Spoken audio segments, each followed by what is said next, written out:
Ini dihajar ratusan simpatisan Mukibin. Ini jelas ini Mukibin. Jadi polisi jangan diem aja ini. Kalau membiarkan ini akan merembet kemana-mana.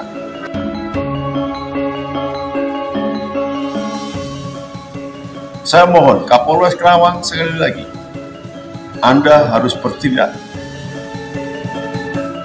Rentetan peristiwa. Saya sengaja ulang-ulang hal ini bukan sekedar tindak kekerasan. Assalamualaikum warahmatullahi wabarakatuh. Salam jumpa, salam sejahtera untuk Anda semua. Salam persaudaraan dari kami Aras 9 Channel. Apa kabar saudara-saudaraku? Semoga Anda dan kita semua senantiasa dalam lindungan Tuhan yang Maha Kuasa. Amin. Dan saya mengucapkan terima kasih atas respon positif Anda terhadap konten-konten kami. Secara khusus adalah ulasan kami terkait dengan persoalan yang terjadi di Kerawang bulan lalu, yakni 10 Agustus 2024 pada sekitar pukul 9 malam, di mana rombongan kiai yang akan mengisi satu acara di Kerawang dihadang sekelompok massa, kemudian terjadi pemukulan, pengeroyokan, pengrusakan, bahkan mobilnya remek. Terima kasih atas respon Anda mengenai konten kami yang mengulas hal ini. Sekali lagi kami berupaya menyampaikan persoalan ini ke publik.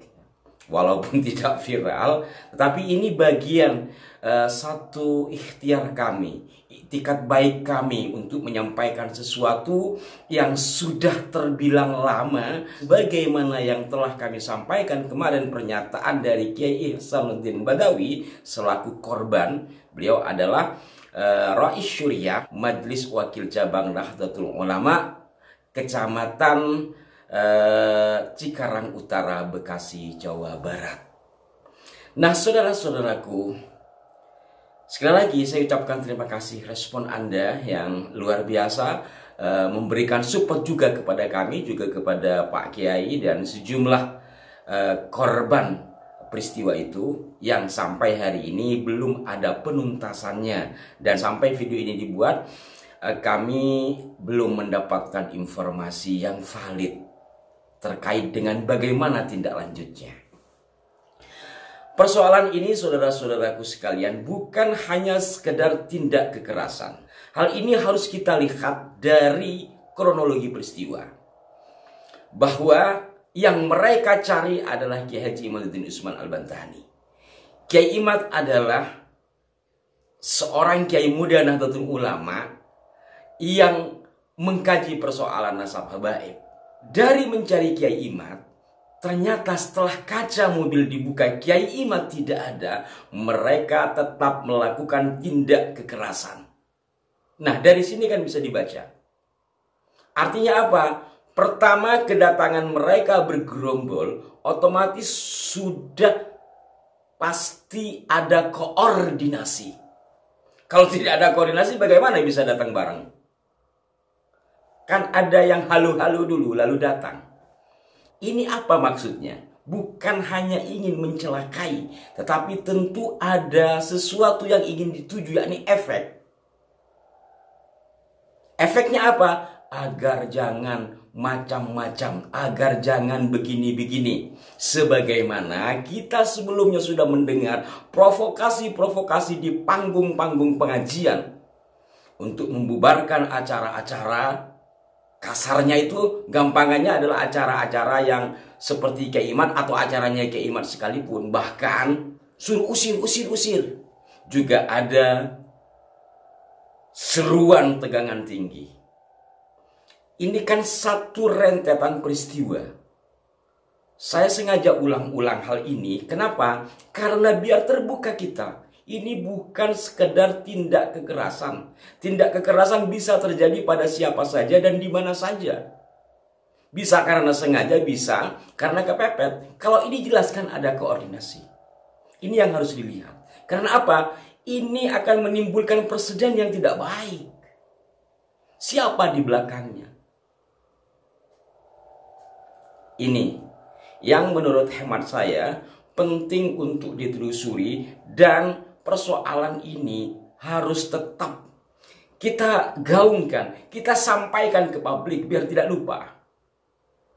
Banyak kan peristiwa-peristiwa, ya termasuk kasus yang triliunan-triliunan itu sekarang kan mendem, tidak terbelok up. Dan kasus-kasus yang lain. Atau kalau kembali kepada yang kaitannya dengan Ansor Banser ya. Sekitar 1 tahun yang lalu apa 2 tahun yang lalu, itu Ansor DKI melaporkan Faisal Assegaf. Sampai hari ini bagaimana kabarnya? Terkhusus peristiwa di Kerawang ini, karena seperti yang saya katakan tadi, tidak mungkin tidak ada koordinasi. Ketika ada koordinasi, otomatis ada koordinatornya. Dan ketika sudah terkoordinir, berarti ada agenda di balik itu semua yang perlu diwaspadai. Nah, saudara-saudaraku sekalian, bukan hanya saya, mungkin juga Anda atau mungkin teman-teman yang lain merasa prihatin dan ingin menyuarakan hal ini. Tidak terkecuali Ki Haji Nuril Arifin Husin atau Gus Nuril, Kiai NU, yang juga pimpinan dari Patriot Garuda Nusantara. Akhirnya beliau pun angkat bicara. Kiai diundang oleh Al-Baghdadi dengan lisan dan WA untuk memberikan ceramah. Jadi datang bukan untuk memprovokasi, tapi dalam rangka menyampaikan transformasi of knowledge, transformasi of ilmu, dalam rangka tarbiyah. Bukan sekedar dakwah. Kalau GNU bukan sekedar dakwah, tapi tarbiyah, pendidikan kepada masyarakat untuk mengenal moral dan akhlakul karimah yang dicontohkan oleh Nabi. Innamal bu'istu liutammima makarimah. Lah ini diajar ratusan simpatisan Mukibin. Ini jelas ini Mukibin. Jadi polisi jangan diem aja ini.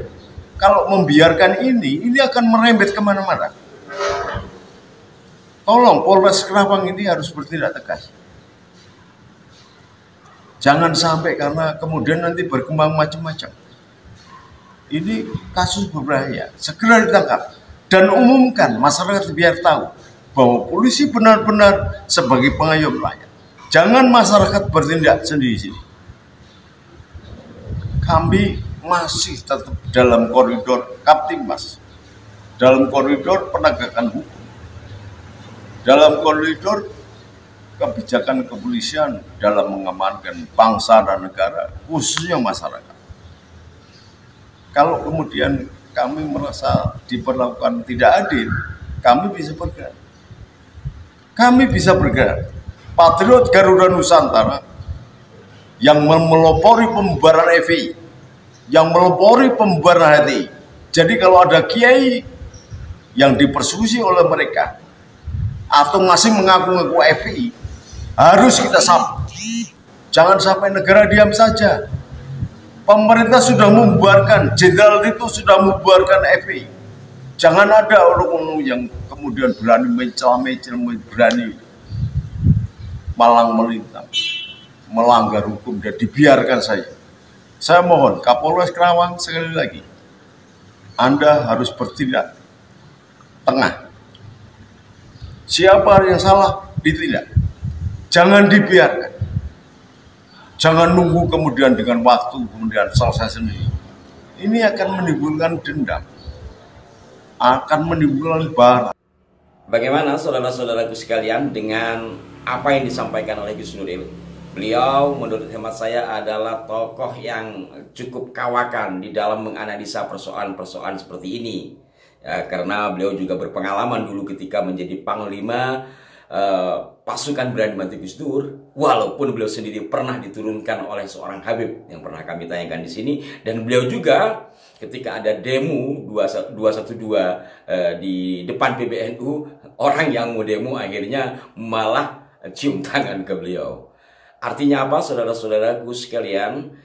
Apa yang disampaikan oleh Gus Nuril semoga juga menjadi penyemangat bagi kita semua, penyemangat bagi Kiai Ihsan, bagi kawan Banser dan siapapun yang prihatin atas persoalan ini. Dan semoga Gus Nuril tetap menyuarakan hal ini. Kalau orang macam kami ini apalah artinya ya? Kami hanya berupaya, kami hanya berikhtiar turut serta menyampaikan persoalan ini agar tidak lupa.